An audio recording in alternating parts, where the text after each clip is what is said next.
Investir é uma das ferramentas mais poderosas que existem. Para me tornar o ator que eu desejava ser, eu investi bastante na minha carreira. E quando o assunto é dinheiro, eu sempre procurei investir no lugar certo. Foi assim que eu descobri a Genial, uma plataforma de investimentos com mais de 10 anos de mercado, referência no segmento e o melhor, fácil de usar. Você faz tudo pelo celular de onde estiver. Por isso, invista naquilo que pode mudar o seu futuro. Baixe o app da Genial e abra sua conta de graça. Fala aí, pessoal, sejam muito bem-vindos a mais um episódio aqui do Conversa Aberta no canal da Genial. Para você que não sabe como esse programa funciona, ele é super simples. Basicamente, a gente vem aqui e traz empresas de capital aberto para que você tenha chance de mandar perguntas para executivos, para as pessoas que trabalham na empresa, o que, às vezes, você como pessoa física, como investidor sozinho, vamos colocar aqui entre aspas, talvez não consiga. Então, aqui no canal da Genial, essa é uma oportunidade que você tem. A gente tem bastante episódio já aqui, e hoje a gente está fazendo episódio com a EZTEC, na presença aqui do Pedro Lourenço, que é coordenador de RI. Pedro, obrigado por estar aqui, a gente estava conversando já em off, mas é uma alegria ter você aqui, especialmente porque hoje também é meu aniversário, então é uma live super especial. Obrigado. Muito obrigado, Bruno.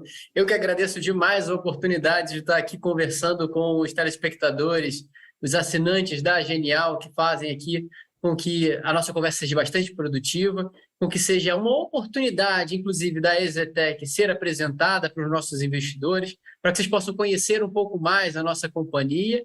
E, em especial, Bruno, antes de estender esse agradecimento a todo mundo que está aqui nos ouvindo, eu queria agradecer a oportunidade de estar aqui junto com você no seu aniversário, nessa live. Show. Vamos trabalhar aqui para poder fazer um ótimo bate-papo, uma ótima troca aqui e que seja bastante virtuoso para todo mundo. Boa, show de bola, eu que agradeço. Eu te mando, então, logo de cara, uma primeira pergunta que a gente recebeu previamente em algumas outras lives. Ela fala assim, é uma pergunta até um pouquinho extensa. Como que vocês veem o efeito do crescimento acentuado da VSO nesse trimestre, saindo de um patamar que era subótimo no segundo tri e voltando a ficar em uma linha com o que vocês vinham praticando no último ano? E aí, mais que isso, né, até um adendo nessa pergunta. Esse efeito foi provocado por alguma mudança de dentro da casa? Foi algo mais não recorrente no segundo tri ou vocês enxergam que foi um mercado mais aquecido nesse tri? Ótima pergunta, extensa, e se me permite, eu vou ter que dar uma resposta um pouco mais extensa também para poder responder ela na plenitude, tá? Acredito que aqui existam os dois efeitos, tá? Então, existe um efeito que é o efeito macro, que auxiliou tanto a EZTEC, mas o setor como um todo ao longo desse terceiro trimestre, e também existe aqui umas particularidades também que eu vou narrar, que foi operacional da companhia nesse terceiro trimestre. Primeiramente, se você acompanha a inflação brasileira, em especial a inflação na construção civil, e a inflação na construção civil ela é capturada pelo INCC, muito bem representada ali, é um índice nacional, e a gente vai observando que o INCC, desde o final do ano passado até mais ou menos o meio desse ano, ele foi extremamente arrojado, chegando inclusive no final do ano passado a bater 13,8%, e no acumulado 12 meses desse ano também com cifras acima, dígitos acima de 10%. Né? E aí isso, com certeza, onerou as margens, também afugenta o cliente que está ali procurando a aquisição da casa própria, porque, não sei se todos sabem, mas quando você faz a aquisição do apartamento em planta, o seu saldo devedor, ou seja, é o valor que você vai deixar em aberto para ir pagando para a construtora ao longo do período de construção, ele é indexado ao INCC. Então, quando a gente está num cenário em que o INCC está apontando recorrentemente para cima, o cliente ele fica com dúvida se seria ou não adequado fazer a aquisição do imóvel, por mais até que ele talvez tenha a necessidade, ele prefere postergar essa decisão de compra. Então, foi esse um dos efeitos que a gente estava aqui tendo de dificuldade, o setor como um todo tendo como dificuldade até o meio desse ano.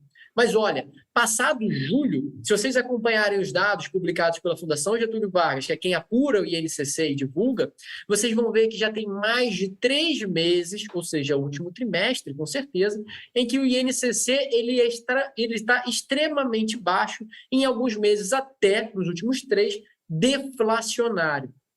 Ou seja, isso passa uma sensação para o cliente diferente daquela que ele estava experimentando até então. Ele já não tem tanta incerteza ou dúvidas de como poderá ser a evolução da sua dívida durante a construção, porque aparentemente ela vai ser bem mais controlada. Então, isso é uma percepção que o cliente passa a ter, que ele passou a ter nesse trimestre e, por consequência, esteve mais presente nos plantões e até com um goodwill, né, com uma vontade maior de tomar uma decisão favorável à aquisição do imóvel. Isso é um efeito macro que aconteceu na nossa análise.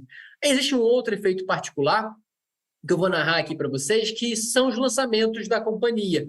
Nesse trimestre, nós lançamos um projeto que foi muito bem vendido, que é o Unique Green, a segunda fase. A gente lançou a primeira fase desse projeto, é um projeto que fica na região de Pirituba, próximo à Marginal Tietê, na zona norte ali de São Paulo, 400 milhões de VGV, VGV é o valor geral de vendas, pode-se especular como a receita esperada daquele projeto ao vender todas as unidades, são 400 milhões de VGV que foi lançado agora no mercado e essa segunda fase teve uma VSO, uma venda que foi bastante expressiva. Ela já era uma parte de um projeto que apresentou uma VSO muito boa no final do ano passado, no quarto trimestre de 2021, com todo aquele cenário ainda persistente de 2021, e veio para esse terceiro trimestre repetindo a mesma performance. Ou seja, a gente lançou 400 milhões e foi quase que 50% vendido desse nosso novo lançamento em um pouco mais do que ou muito próximo de 3 meses de janela, que é a janela do trimestre. Então, isso com certeza impactou as vendas, em especial desse trimestre, porque tivemos aqui um lançamento que é uma joia, que é muito atraente para o cliente da região e que já vinha, sim, sendo trabalhado e sendo prospectado pelos moradores locais. Soma-se a isso mais outro efeito, que é o efeito das nossas Homes Stores. Para quem não conhece a EZTEC ela é uma construtora que atua apenas em São Paulo e região metropolitana. Nós não temos aqui operações em outras praças do Brasil. Nós não atuamos no Rio de Janeiro, não atuamos no Sul, por estratégia. Tá? E por quê? A gente utiliza toda essa nossa força operacional e de capital que temos aqui dentro para nos tornarmos especialistas na cidade de São Paulo, entender como funciona cada uma das praças, ter ótimas relações com os nossos funcionários, com os nossos colaboradores de obra, com os nossos fornecedores e prestadores de serviço, o que permite algumas vantagens competitivas. Uma delas é a capacidade da gente olhar boas praças, bons pedaços da cidade e executar ali a estratégia dos Homes Stores. O que é o Homes Stores? Ao invés de ter apenas um único estande de venda que vende um único tipo de projeto, a gente concentra naquele espaço uma série de projetos para poder ser ofertado para esse cliente. Nosso primeiro Home Store começou a ser operado agora em julho desse ano, ele fica na Avenida Roque Petroni Júnior e lá você tem maquetes, decorados de mais de 5 ou 6 empreendimentos diferentes da região do Brooklyn. E quando a gente para poder analisar o que esses projetos tiveram de melhora em volume de venda por conta da sua inserção dessa ferramenta, né, da ferramenta do Home Store, a gente vê que eles tiveram sim ganhos significativos de venda quando comparado com as performances dos trimestres anteriores. Lembrando, são projetos que hoje no geral, estão em construção. Ou seja, se a gente adotasse a tradicional forma de venda, a gente não teria mais disponível o estande de venda e o decorado, porque ele teria sido posto abaixo para começar a construção. Como a gente tem Homes Stores, a gente tem a capacidade de trazer o cliente que está interessado em morar naquele bairro, em conhecer ali o projeto, em conhecer o decorado, a maquete. O corretor ele tem ali um espaço físico na qual ele consegue sentar com o cliente, trabalhar a venda e ir paulatinamente gerando ali a conversão. Então, é uma estratégia diferente que tem se mostrado virtuosa e, com certeza, agregou também no volume de vendas, principalmente no volume de vendas de imóvel em construção para a companhia. Tá? Então, esses efeitos todos que eu estou narrando para você explicam ou auxiliam a explicar o que a gente viu desse incremento da VSO para esse trimestre. Boa, show de bola. Mais claro do que isso, impossível. Até eu agradeço pela resposta, porque você falou o significado de vários termos que às vezes o pessoal não sabe, como a gente estava até conversando aqui em off. Eu te trago uma pergunta do chat. O William Ramos, ele perguntou assim, você falou bastante do INCC, ele falou, como tem se comportado os custos de construção nos últimos meses? Sendo que, enfim, ele colocou aqui, cobre, minério, etc., deram uma arrefecida nos preços. E mais do que isso, até um adendo, olhando para a cesta de inflação da EZTEC, quais itens que impactam mais vocês? Ótimo, ótima pergunta essa do William. William, muito obrigado pela sua pergunta. Quando a gente para poder analisar e a gente vê o comportamento da evolução dos custos, a gente tem que entender que a cesta da EZTEC ela não é exatamente igual à cesta do INCC. Tá? O INCC, como ele é um índice nacional, ele traz ali uma composição de custos que tenta representar da melhor forma o que seria uma construção padrão em todo o território nacional. Então, você tem ali uma forte presença de cestas de construção de projetos de até 8 pavimentos, de construções horizontais, o que não refletem necessariamente o custo de uma companhia que atua na cidade de São Paulo, que faz projetos de 40 pavimentos, né, que possuem elevadores de última geração, que utiliza bastante aço, bastante tubulação na sua construção. Então, nossa cesta de insumos ela é um pouco diferente do que a do INCC, o que faz com que volatilidades, em especial essas que você está observando da commodity, a gente seja mais sensível à variação desses itens. Então, quando eles sobem muito, geralmente a gente sente mais do que o apurado pelo INCC, tá? Porém, o inverso também é verdade, tá? Quando eles dão uma queda na evolução da inflação deles, né, do preço deles, a gente sente isso melhor do que é reportado no INCC. Até o meio desse ano, se vocês olharem para a nossa divulgação de resultado, e fica aqui o convite para todo mundo que está ouvindo a gente, de entrar no nosso site de RI e observar os nossos materiais, nós fazemos com muito carinho para que vocês consigam entender de fato as operações da companhia. Você vai poder ver lá que até o meio desse ano nós tínhamos um custo real de até 30% acima do INCC. Vamos lembrar que até o meio do ano é o efeito que eu te disse, né, de que o INCC estava bastante arrojado. Então, a gente estava vendo que sim, nossos custos estavam maiores do que o INCC. E agora que ele está arrefecendo, a tendência é que os custos da companhia venham a reduzir mais do que o apurado pelo INCC. Tá? Então, é isso que nós temos de projeção atualmente, o que é feliz para a construção civil. Ele volta a trazer margens mais saudáveis para os projetos, fazendo com que alguns terrenos que nós temos atualmente no nosso banco de terrenos voltem a ter viabilidades favoráveis para lançamento. Boa.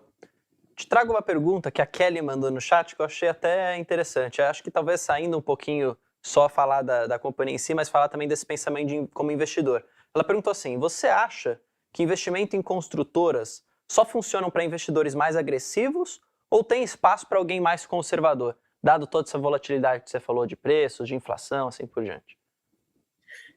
Olha, é uma ótima pergunta, Kelly. Eu precisaria primeiro entender qual é o seu perfil de investidor para também saber como que você gostaria de operar. Mesmo pessoas físicas, nós possuem diversos tipos de perfil.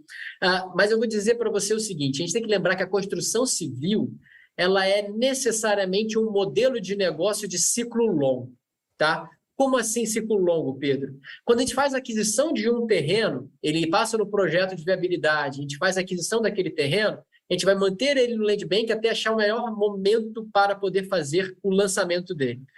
Isso, entre você ter ele no land bank e lançar, às vezes leva 1, 2 anos. Quando você lança, você vai ter que construir aquilo. E isso leva, por um prédio como o da EZTEC, de até 40 pavimentos, vai levar 3 anos, 3 anos e meio, até 4 anos para ser executado. Então, repare, aquele produto que você vislumbrou, adquiriu a matéria-prima, que é o terreno, até você fechar toda a venda dele, todo o ciclo, você vai ter aí algo como 6 a 7 anos. seja, isso é um ciclo longo, porque você vai estar ali sendo remunerado, rentabilizando e a companhia oferindo resultado em cima de um projeto que vai levar extensos 6 anos.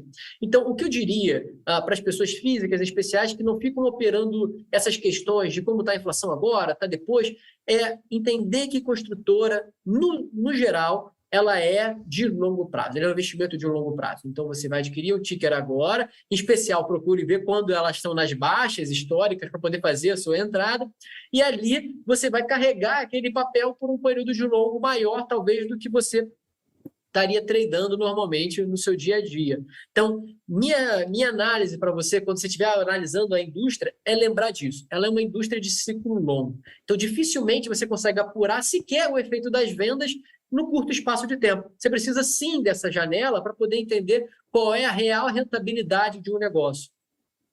Boa. Até pegando um gancho nessa resposta, muitos investidores eles ficam também olhando para dividendos, né? Porque é uma das formas também do acionista ganhar ali e colocar uma grana no bolso, colocar dessa forma. Qual a perspectiva para pagamento de dividendos que vocês enxergam hoje? Como que isso pode se comportar ao longo do tempo? Se é que vocês dão algum tipo de guidance também? Ótimo, Brunão. Vamos falar de dividendo, que é uma coisa que a EZTEC também adora. Porque a gente, desde que abriu o capital em 2007, a gente sempre pagou dividendos em todos os anos, ao longo desses 15 anos de empresa de capital aberto negociada em bolsa.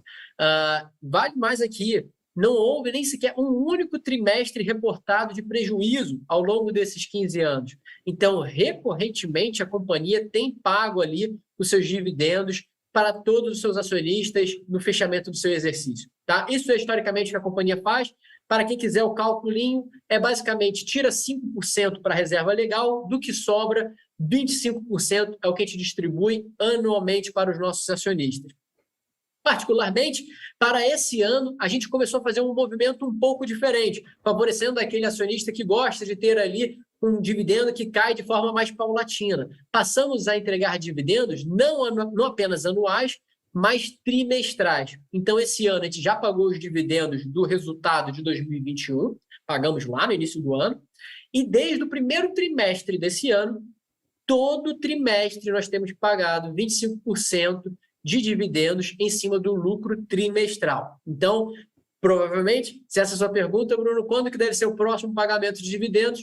Ao que tudo indica, ainda não temos a reunião do Conselho de Administração para poder definir isso, mas mantendo o que tivemos até então como sinalização e estratégia operacional, devemos pagar agora, depois da divulgação de resultado desse terceiro trimestre. Pô, maravilha. Eu, pessoalmente, gosto bastante de dividendo, então fico até feliz quando eu ouço isso. Uma pergunta... Existe um outro efeito, desculpa te cortar, Diga. que também não é tão recorrente assim dentro de uma companhia como a EZTEC. Não sei se você sabe, Bruno, mas a gente não faz apenas torres residenciais, mas a gente também opera no mercado de torres corporativas. E torres corporativas é um outro negócio, porque você não vende unidadezinha a unidadezinha. Geralmente você vende uma torre para um fundo de investimento, ou você vende a torre para uma empresa que compra lajes dela, né? Então você tem ali expressivos volumes de receita sendo reconhecida dessa venda. Atualmente, a companhia já fez no seu histórico uma grande torre aqui em São Paulo que se chama EZ Towers, fica ali na Chucre Zaidan. E se você pega para poder ver o gráfico de evolução dos dividendos pagos pela companhia, em 2017, nosso acionista ficou bastante feliz, porque teve ali um pico de dividendos sendo pagos em 2017, que, logicamente, vieram da negociação de uma das torres do EZ Towers. Então, temos também essa operação que, esporadicamente, entrega dividendos extraordinários para os nossos acionistas. Atualmente, nós já temos em operação o Ester Towers. É um par de torres, tá? Quem puder dar um Google, Ester Towers, vocês vão ver, fica ali do lado do EZ Towers, na Chucre Zaidan, ali é Chácara Santo Antônio, para quem mora em São Paulo, tá? Provavelmente já deve ter passado por ali, porque é perto do Shopping Morumbi. É um par de torres lindo, que tem um diamante, que vai ser o L ponto dela ali em cima. São 1,8 bi de VGV, esperado para essa torre e que está atualmente em construção. Temos algo em torno de 40% da obra já executada. Nossa previsão de conclusão é para idos de 2025, 2026, então é onde deve estar acontecendo também negociações. Então, para quem gosta de dividendo ali recorrente, a EZTEC não tem um trimestre de prejuízo em toda a sua história. Mas para quem também gosta de ter uma surpresinha de tempos em tempos, temos essa nossa, que é a EZ Inc., que é uma subsidiária nossa, que constrói torres corporativas. Boa. A próxima pergunta era do William, que ele também fez no chat, que era para falar justamente do andamento da obra da Esther Towers, que você acabou de comentar. E aí ele pergunta até mais uma outra coisa, que é: vocês ainda têm planos de vender uma torre antecipadamente para arcar com os custos? Sim, tá, William. A nossa ideia é justamente essa. Você deve conhecer um pouco mais a companhia, conhece nossos números, deve ter percebido que lá em 2021, em 2020, a gente foi ao mercado tentar fazer o IPO da EZ Inc., né, na qual a gente estava no meio da pandemia de Covid, a gente achou que o valuation não estava refletindo os reais ganhos que a operação daria, a gente voltou atrás com esse posicionamento da oferta. Então, atualmente, a estratégia para a capitalização da EZ Inc. é através da venda de uma torre do Esther Towers, sim, do jeito que você pontuou. Tá? A segunda torre, nossa ideia é ter uma receita recorrente através de aluguéis das lajes, tá bom? Mas é exatamente isso. Lógico que quem define o tempo de venda não é a companhia. Se a gente quisesse, se a gente pudesse, a gente vendia ela agora. A diferença é que a gente tem que achar alguém que tope comprar no preço que a gente quer no momento atual. E, como eu disse, são 40% ainda de obra executada. Ainda tem um largo tempo ainda a ser feito, não 60% a ser desenvolvido. E a maioria dos compradores, e existem vários compradores vindo, batendo na nossa porta, até porque o Esther Towers é uma torre com todos os selos de sustentabilidade que são exigidos para o mundo de hoje, para o mundo corporativo de hoje. Ela tem os elevadores mais rápidos da América Latina, ela tem ali, sim, apelos que vão de encontro com os anseios, seja de fundos de investimento ou seja de empresas que querem tornar a sua operação mais verde. Então, vem sondando a gente. A questão aqui é a exposição ainda a 60% de obra, que muito aqui abriria margem para você ter aqui uma volatilidade, a exposição à volatilidade do NCC. Então, particularmente, acredito que essas negociações elas devem se tornar mais latentes, né, ou mais fortes, à medida em que a torre vai chegando à sua conclusão. Te trago duas perguntas também do Inaldo, que ele fez aqui. A primeira delas é se a EZTEC tem algum passivo em debenture, e a segunda é se algum projeto de obra está atrasado hoje. Boa pergunta, Inaldo. Se você analisa o histórico da EZTEC, você vê que ela é muito forte em capital próprio, né? Assim que a gente geralmente financia nossas operações. Porém, no início desse ano, a gente fez a primeira emissão de debêntures. A gente fez em abril desse ano, algo em torno de 300 milhões de reais capturados através da primeira emissão da companhia.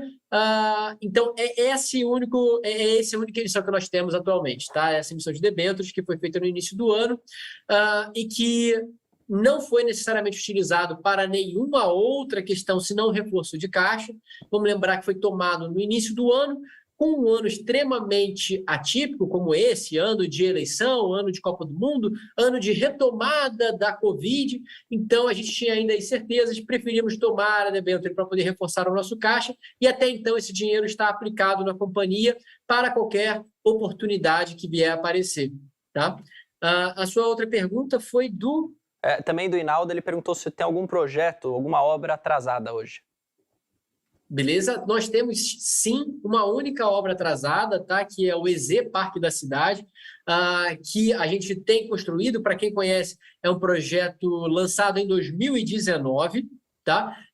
Uma torre que está muito bem vendida e que ela teve aqui o seu prazo de entrega postergado por conta da sua engenharia. Vamos lembrar, se vocês não conhecem o Parque da Cidade, ele tem uma arquitetura que ela é fenomenal. Ela é uma torre que ela gira enquanto ela sobe, né? Então, ela é toda feita em alvenaria estrutural e ter a tecnologia para poder fazer com que essa torre girasse enquanto subisse, demandou um pouco mais de esforço da companhia do que o previsto originalmente. Também tivemos aqui a questão da pandemia, né, que teve aqui um efeito, mesmo que tentado minimizar, na cadeia de fornecimento, acaba que essa torre ela é atualmente o único projeto que nós temos atrasados na companhia. Tá? Boa. E acho que por último te trago uma última pergunta também do William, que participou bastante aqui. Até agradeço ao William por mandar as perguntas. E lembrando, pessoal, que esse quadro é bastante interativo, então se tiverem perguntas, podem sempre mandar. Ele pergunta assim: Pedro, você concorda que o valor de mercado da EZTEC hoje está extremamente descontado frente à qualidade da empresa e dos ativos que estão dentro dela? Olha, William, você vai me comprometer aqui, porque eu não posso emitir recomendação. Eu fiz essa pergunta, mas eu estava imaginando que você ia tentar dar uma fugidinha dela. O que eu posso dizer é que nós do RI nós fazemos o possível para poder trazer toda a transparência para vocês nos nossos materiais, tá? Então, você consegue ver ali quanto é que vale o patrimônio da companhia. Até não muito tempo atrás, em julho desse ano, a ação estava negociada a R$14, 14,6, o que representava 0,7 de valor sobre o patrimônio. E isso, historicamente, é um indicador que está muito abaixo do que seria o histórico da EZTEC. Tá? Isso aqui eu só estou narrando fatos aqui, não estou também dando, tem alguma... É justamente isso que foi capaz de ser observado. E lá a gente abre para vocês também nos nossos materiais de RI, não apenas a operação da companhia, mas também o NAV, né, o valor do ativo líquido da companhia, e lá você vai conseguir ver quanto é que tem o cálculo de liquidação dos nossos ativos. Também pode ser um outro balizador de fácil acesso para os seus cálculos financeiros. Então, para não me comprometer, eu não posso te dizer a minha opinião com relação ao preço do ativo, mas eu posso dizer que temos tudo bem descrito e da forma mais clara possível nos nossos materiais de RI. E se você achar que a gente poderia fazer um trabalho diferente, se está faltando algum dado, alguma explicação que poderia ser dada a mais, entre em contato com a gente. A gente tem o nosso e-mail do riexetec@exetec.com.br, e a gente está aqui te ouvindo. A gente tem um time de analistas super capacitado. Eu mesmo vivo olhando para o que está sendo sentido por parte de vocês. Então, interage com a gente também. A gente altera nossos materiais, a gente faz o possível para trazer a melhor informação do mercado de capitais para os nossos acionistas. Boa, show de bola. Obrigado, Pedro, então, pela sua participação. Acho que fica aqui o convite para você voltar mais vezes depois dos próximos resultados, para continuar comentando como que vocês estão indo, né, evoluindo ao longo do tempo. E a gente aqui, como Genial, os portas estão sempre abertos, é sempre bom a gente ter a presença de vocês. Obrigado, Bruno. Como eu disse, é um prazer estar nessa live especial do seu aniversário. É isso mesmo. Espero que todo mundo que está aqui acompanhando a gente tenha gostado da interação. Eu gostei bastante das perguntas. Muito obrigado a todo mundo que mandou a pergunta. O Hinaldo, o William, o Bruno, a Kelly, o Will. Todos vocês ajudaram bastante com que essa live fosse bem aproveitada por todo mundo e bastante esclarecedora. No mais, deixo ali de novo o nosso contato do RI. Caso necessitem, caso queiram entrar em contato, estamos aqui disponíveis para atender todos vocês investidores que queiram entender um pouco mais da EZTEC em si ou mesmo sobre o mercado de real estate, como funciona construtoras. A gente está aqui para fomentar e auxiliar vocês nessas estratégias de investimento. Show de bola. Obrigado, Pedro. Um forte abraço. Obrigado, Bruno. Um abraço. Valeu, pessoal. Você que assistiu, lembra, sempre deixa aqui seu like, se inscreva no canal, ative o sininho. Esse programa aqui sai toda quarta-feira às 7h30 da noite. Esse aqui a gente fez um pouquinho mais cedo às 7, mas tem bastante empresa, tem bastante episódio. E colocando as palavras aqui do Pedro novamente, qualquer dúvida que você ficou, vá lá, entre em contato com o RI, que eu tenho certeza que eles vão te responder. Beleza? Tamo junto, forte abraço. Valeu! Investir é uma das ferramentas mais poderosas que existem. Para me tornar o ator que eu desejava ser, eu investi bastante na minha carreira. E quando o assunto é dinheiro, eu sempre procurei investir no lugar certo. Foi assim que eu descobri a Genial, uma plataforma de investimentos com mais de 10 anos de mercado, referência no segmento e o melhor, fácil de usar. Você faz tudo pelo celular de onde estiver. Por isso, invista naquilo que pode mudar o seu futuro. Baixe o app da Genial e abra sua conta de graça.